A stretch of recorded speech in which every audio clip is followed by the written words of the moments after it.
Today, Hassan talks with Ali Sadeghi. Tell us a bit about you and the early days of Ali. My ambition was to become a football player, and I studied criminology. So from football to criminology. Why? Well, everything has its benefits and its disadvantages.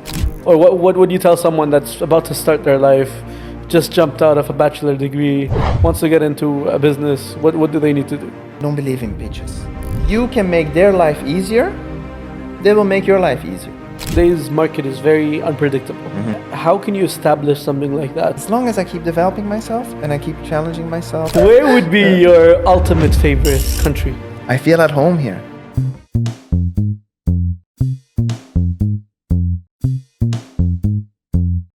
Hello and welcome to another episode with Hassan Talks, where we talk to leaders across the industry that shape the industry and brings amazing, exceptional stories to this podcast. Today, Hassan talks with Ali Sadeghi, who is a great friend. I've known him for over a decade. Ali, welcome to the show and thank you so much for joining us today. No, thank you for having me. Nice to be here. You come from an amazing background. Sales for your whole life, I assume, but I know before that, you've done so much others. I know you've lived in Canada, my hometown, my home country, where you've explored that industry. You moved back to Europe. You've now shaped around and you moved into different industries. I think you're working with an American company now. Correct. Tell us a bit about you and the early days of Ali, what he was doing. The early days of Ali, that's a really good question. I was born in Iran. Nice. When I was about 5, me and the family moved to Belgium. And when I was young, my ambition was to become a football player. Football player? A football player. Me and the ball, we were best friends. All I was doing, I was playing football. And then, actually, I was really good. I was really talented. It was going pretty well. And 3 days a week, football became 4. It became 5. And then, mom tells you to study, dad tells you to study. There's no future in football. You come to an age where you get into puberty, you start rebelling and then things like that. So, and being a football player is a very competitive and very difficult thing to become. After season, you have to keep working on yourself. And as a kid, that's very difficult. How old were you? That was until I was 14, 15. Nice. And at that moment, football became secondary. And that was a parental... It was one, like I said, it was puberty. You see what other people are doing, and you don't want to be. It requires a lot of discipline, and at that age, I don't think I had it. My parents were not supporting it at all. And 3, I was very little. So when everybody became real big men, I stayed very little. Even though I had talent, I was a boy playing amongst men. So my football career, we put aside. Then when I was 18, my mom told me, whatever you do, go to university. But it's very difficult, when you're 18 and you don't know what you want to do with your life. So at 18, I was watching CSI. My favorite show. Your favorite show back then also. We have a lot in common, don't we? We do. And then I said, I want to do this. So at my 18, I moved from Antwerp in Belgium to Brussels, to the French-speaking part again, because in the beginning I was living there. And I studied criminology. I finished that. Criminology. So from football to criminology. To criminology. Yeah. Why? Was it just that CIS show, or was there other motives behind it? No, because I didn't. When you're 18, I think you're the only person I know who is so mature and knew what he wanted to do at 18. Me? Yes. Oh no, I was even more confused than you. Really? I wanted to become a police officer. Following your. Yeah, really? Yeah, but it was like, yeah, maybe not. I was also behind the whole FBI, CIA, really? That story. Law and Order. I don't know if you watched that. Yeah, of course. It was there was also another one. I think Flashpoint or something like that. I don't know what it was. CSI and CIS, things like that. Yeah, it was nice. Yeah. Criminology. So Yeah. you completed your study in criminology. Yeah, I did that. I finished my master's. I worked a little bit in criminology Oh, nice. Where? in Brussels. I did some research. I was a teacher for a while, mathematics, Dutch, French. I worked as a youth counselor for people in difficult neighborhoods. But I could not find the satisfaction I was looking for. It was very nice, to be able to help people, but somehow I wasn't fulfilled. I was helping other people, but I wasn't helping myself. And at the same time, one of my good friends and we were organizing parties, small, not parties, gatherings. Mm-hmm. And he was a DJ. And to book those things, he was making the music, and I was doing the bookings. And one time there was like a company party, like a company celebration for Monster.com. Okay. The recruitment Yes. website. In Canada, right? Sorry? That's in Canada. No, that was in Belgium. Okay. I was still in Belgium. So then I got in touch with them. I did the whole booking, and the person there, they're all recruiters. It's like, man, listen, you have talent for sales. This is what you should be pursuing. Do you remember his name? It was a woman. It was a woman. Yeah, it was Pascal. Yeah. And I always at this ID, I owe her so much. I am so grateful. Until date. Sorry? Until today? No, because I was very, very grateful for what she did for me, because she found that talent in me that I didn't know I had, right? Because now I know I'm a salesman at heart. There's nothing else I can do. I'm a salesman.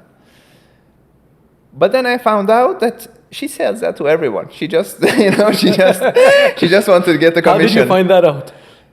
Because she left, and another guy took her role, and I said, I really liked her, and she said, listen, don't feel special. She said that to everyone. She just wanted the commission and hire you and put you somewhere. But she hired me in her own team. Nice. So I went into HR, selling HR solutions at a very young age, making a lot of money, because Monster was the first company who digitalized recruitment. Yeah. Before it was in newspapers and things. And the money was coming in. You were kids, we got a company car, nice commissions, good salary. And then the crisis hit of 2008. And then before people got fired, it was a hire freeze. So your colleagues become your biggest competitors. Everybody's fishing from the same pond, but the pond is getting smaller and smaller and smaller and smaller. And it was around that time I had an international customer in Canada, and I was setting up things for him in Europe. And one day he said, listen, I'm looking for somebody who comes to Canada and sets things up for me here. And I was doing my MBA then, because I said, I really love the sales, but I want to know more about it. So I went back to school. I was getting my MBA, and my idea was, because I speak a few languages, I thought, if I have 2 master's degrees, I speak 6 languages, I'm going to go to New York. That's where I want to go, because if you can make it there, you can make it anywhere. Absolutely. That's the myth. That was the plan. Yeah, that was the myth. I was naive. I was very naive.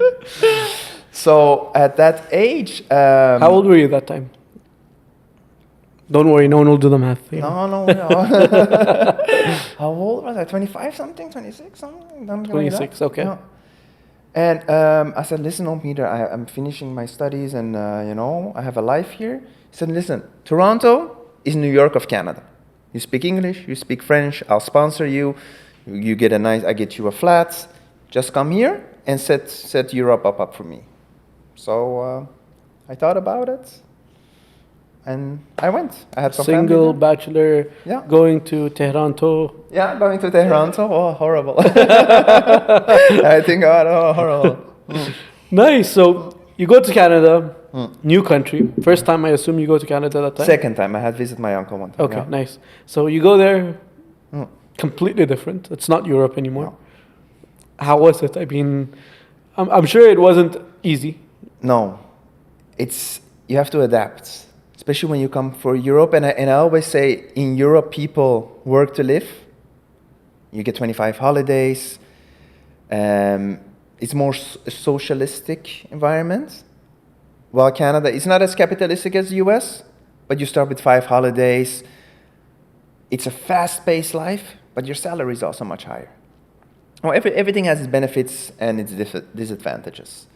But that was, that was a mind shift I had to make. But I was really liking my job. I liked my boss. I liked what I was doing.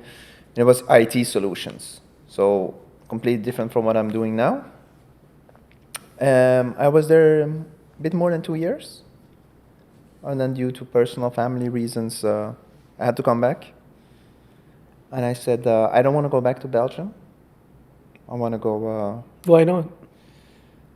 Because it's my comfort zone. Okay. You didn't want to be comfortable. Yeah, you don't grow in your comfort zone, right? Absolutely.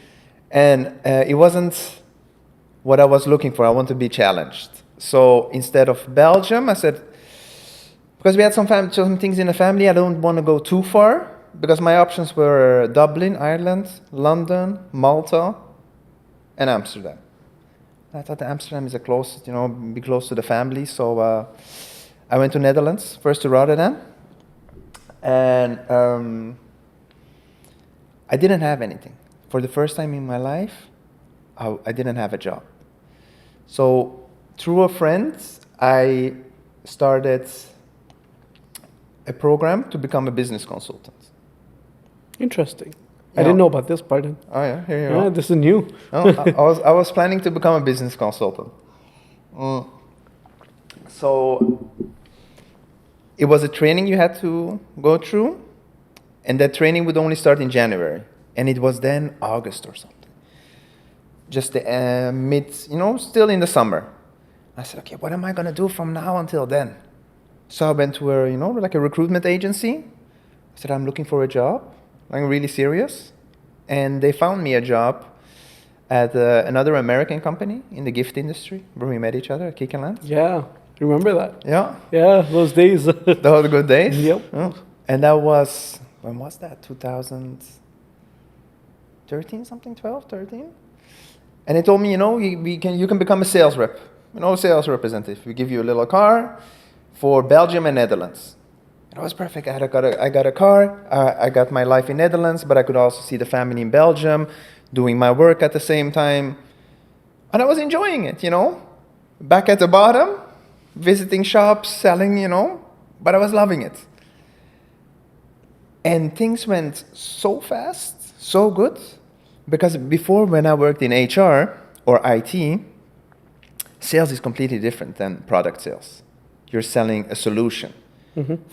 And you have very intensive trainings to needs analysis, finding a problem and solving that problem. It takes a very long time. True. But when I applied that to products, and a lot of that is just listening, finding solutions. So when I started applying that to products, it was skyrocketing. People told me, yeah, you go there, it's a very difficult customer, and I would come back with huge orders. So when the time came at the end of the year, was end of November, early December, I handed in my resignation, because I was not going to be a sales rep, right? I have 2 master's degrees, and no, I'm not going to stay a sales rep. Sure. That was not the plan. I handed in my resignation, and the owner, he called me. Well, he came from New York. He said, no, I don't want you to leave. We have a project for you. You want to do this and this and this and that for you. And he made me a sales manager, and I accepted his offer. And since then, it's been almost 15 years I've been in the business, in this industry. The gifting industry. The gifting industry. An industry that is never a necessity, but always a want for people to have. Amazing. So rebuilding, starting from the sales rep position and building up from there. And I love it. I mean, you've shared your secret, haven't you? The secret is listening. The secret is listening. A lot of people don't know how to listen. Yeah. What's the key message on listening that you would say? Or what would you tell someone that's about to start their life, just jumped out of a bachelor degree, wants to get into a business? What do they need to do? Stop pitching. Mm-hmm. I don't believe in pitches, because sometimes you start the pitch for somebody who doesn't even need it. And you keep talking and they're, it's far away from what they want. Ask open questions, get to understand their business, take your time, and help them to find solutions. Because everybody can make a one shot and sell them something, but they won't come back to you. And it's very difficult to build trust and build a relationship. But in one snap, one lie, one bad advice, it's gone. They won't trust you anymore. True. But if you keep helping them, your customers, and keep helping them, they give you their budget. You know, you help them make money, you make money, everybody wins. True. And I think that's the key. You know, don't help people. Don't rip people off. I think a lot of people want to be a middle ground between their company and the customer. Mm-hmm. But at the same time, they always take their company's side instead of the customer's side. Understanding a customer, is not easy. I think it's one of the hardest things to do. Yeah. But of course, once you listen to them, you really get to understand their pain points and what you need to help them with to get them to where they want to get to. And a lot of people misunderstand that to pitching. And again, as you said, pitching is always the wrong way to go about anything. Mm-hmm. Don't sell your product to them, right? Exactly. Don't sell yourself to them as well. Exactly. You don't need to sell in sales. A lot of people think a sales position is always a selling position. Mm-hmm. I don't believe that. I believe a sales position is more like a consultant, more than anything. Understanding them. Sometimes you're not the right solution for them, but you can create a solution for them. Exactly. Or you can connect them to a solution that would work for them. So I think that's the key takeaway for anybody in sales. But I don't think they do it, do they? Not everyone. You've come across a lot of salespeople, I think, in the industry. Yeah, what do you think about sales overall and how people... For me, it's my passion. It's what I get energy from. But some people just do it for the sake of it, You can see they're not happy in it. It requires a certain energy, a certain positivity, and it's much more than you and their company. You have to connect with people. You have to get to know them. You have to get to know their personal lives, their pets, their passions, their hobbies, their business more than anything. And if you can make their life easier, they will make your life easier. And it's a synergy, and I really believe in that. And sometimes it's just not a match. And I don't think you should never take a no personal, because maybe it's a wrong moment, it's a wrong time, or maybe it's just not a match, And if you let that bring you down, you're gonna have a very, very difficult sales career. But if you let that encourage you, and see, let's go to the next one and don't take it personal, you get to enjoy it.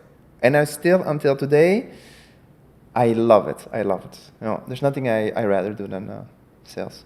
Amazing. A couple of days ago, we were talking about the book that it's Never Split the Difference. Yeah, exactly. And I think that plays a huge part in sales.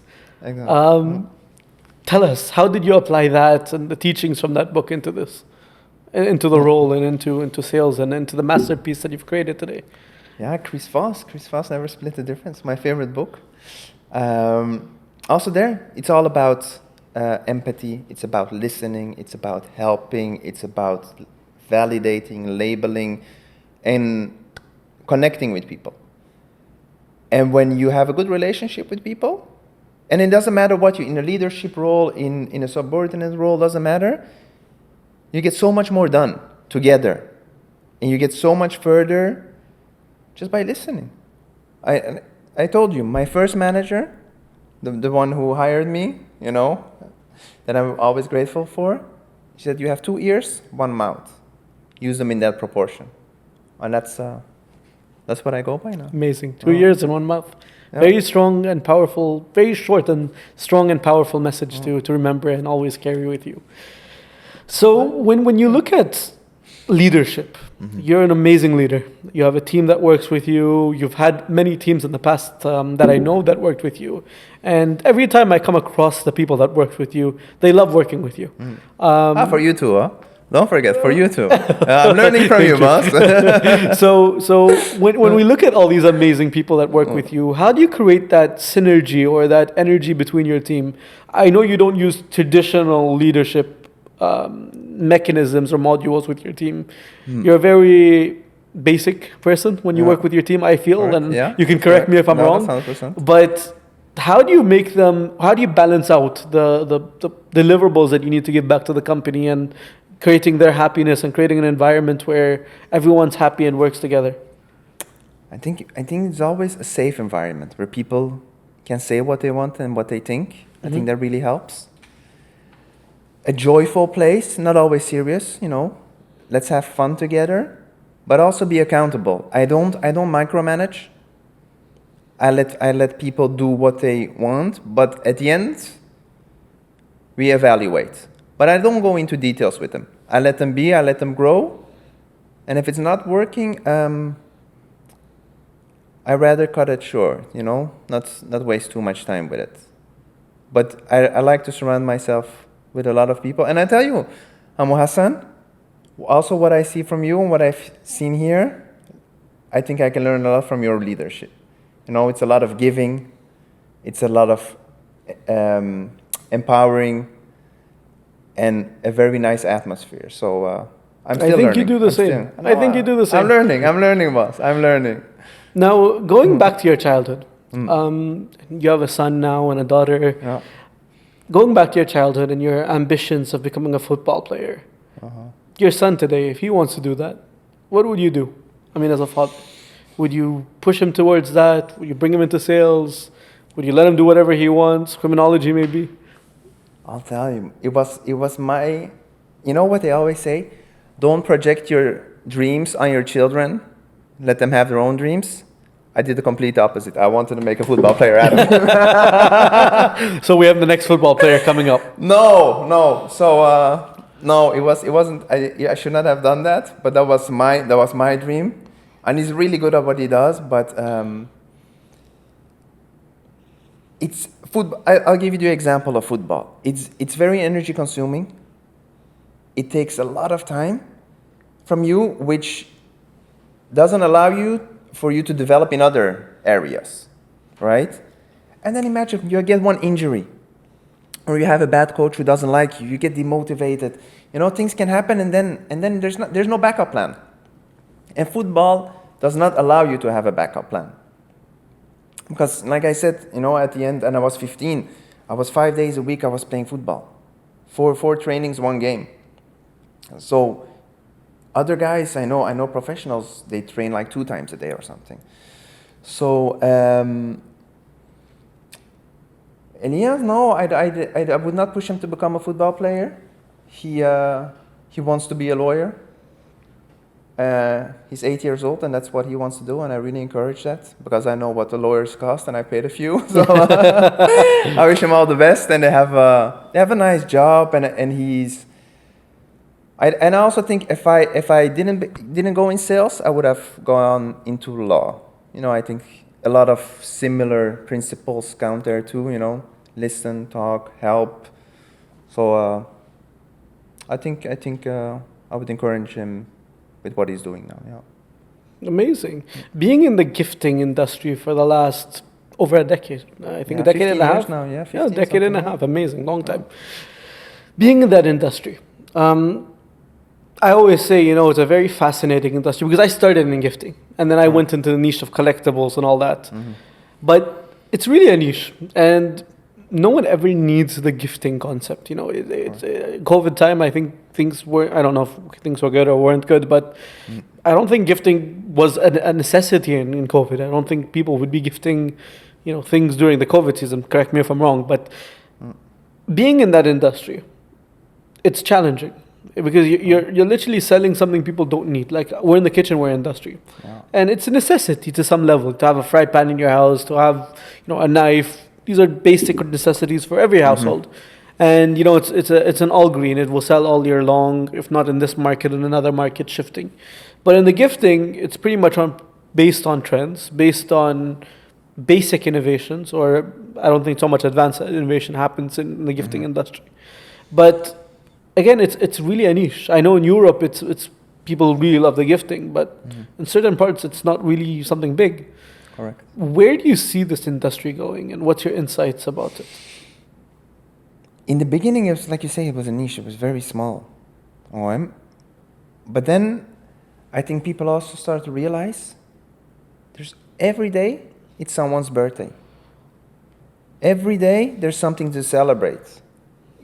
Children getting born, you get a new pet, you have somebody has a new job, wedding anniversary, you name it. There are so many occasions where you can gift someone, and you can't going back with always chocolate or flowers or a bottle of something. So I think it has developed itself very much.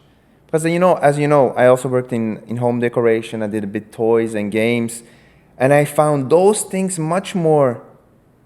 We talked about it, much more harsh and much more difficult to work with than in gifting, because gifting is new and people are curious about it, and it's developing. You also, in the beginning, department stores, they were like, yeah, we have for the stationery, we have cookware, we have fashion.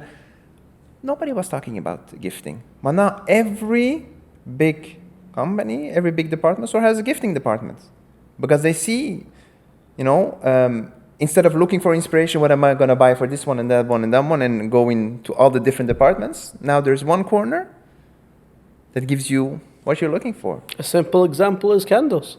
Candles was always a part of, home care, home decor. It was never a gifting thing, I mean, I remember growing up, I don't remember anyone coming to our house and bringing a candle and saying, Happy Valentine's or happy anything, Correct. Nowadays, it's growing like there's no tomorrow in the candle industry, where people are just gifting candles, and I know you're in the candle industry too, and you see that growing, I'm sure, with the candles. Usually it's brands like, I remember the days I was buying my candles from IKEA, and those were the scented candles. Nowadays, there's so much different varieties, and there's the whole sustainability side of things and all that. And price ranges going from €1 to thousands of euros for a candle. It's crazy. And what's the story behind candles now? I mean, why are they trending all of a sudden?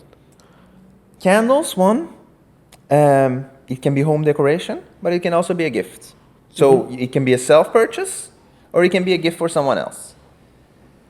Candles look nice in the house. Candles give you a good feeling, especially when they're scented candles. And it's consumable. And when you find your candle brands and they don't disappoint you, you have a very strong brand loyalty. So people keep coming back and coming back and coming back for the same or similar candles. So when you do the right job, and I'll tell you, from everything I've sold, candles are my favorite now.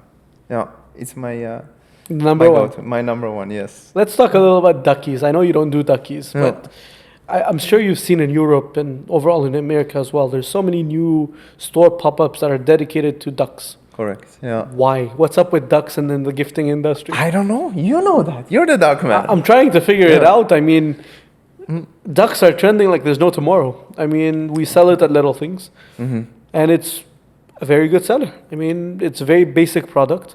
It just says happy birthday on a duck, and people apparently love it. I know. I have, honestly, things like that, Labubu,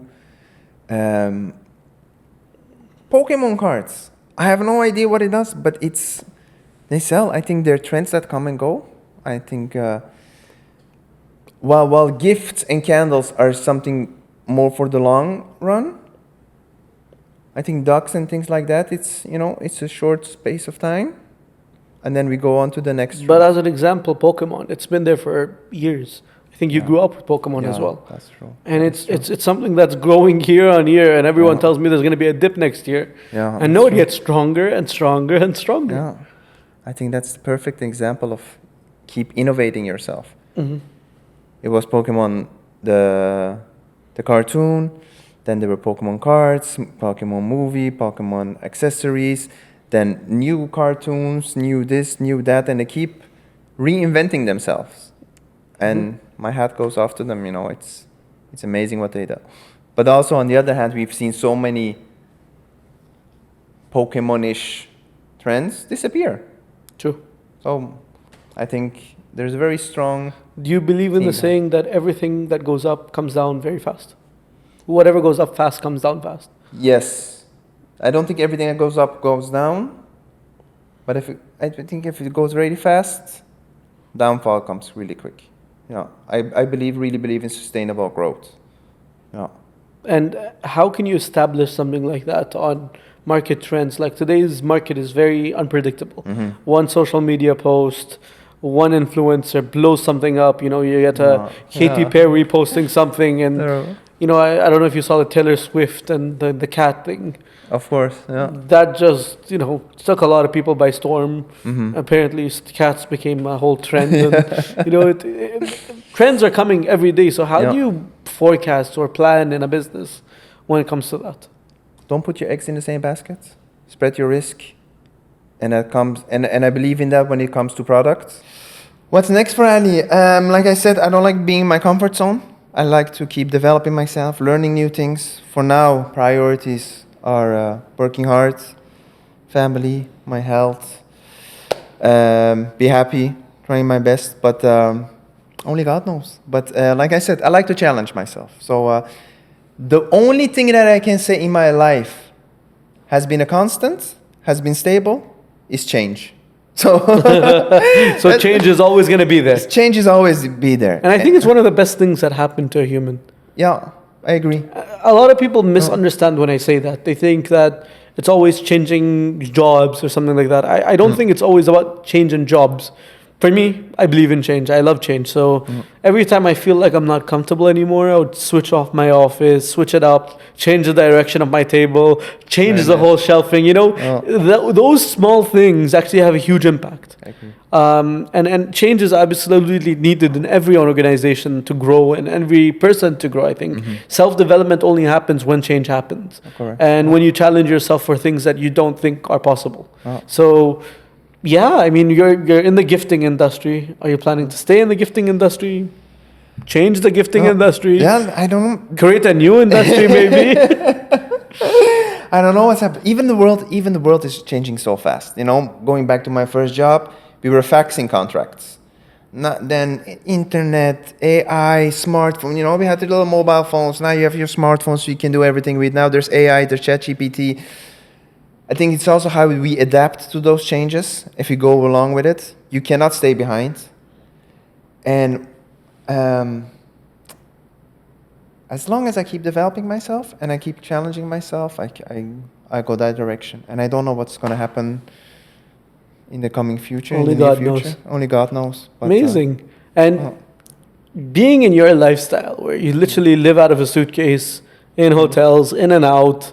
You've traveled a lot. You've traveled to the US, you've traveled to Asia, you've traveled to the Middle East, of course, Europe, that's your home. No, not as much as you, though.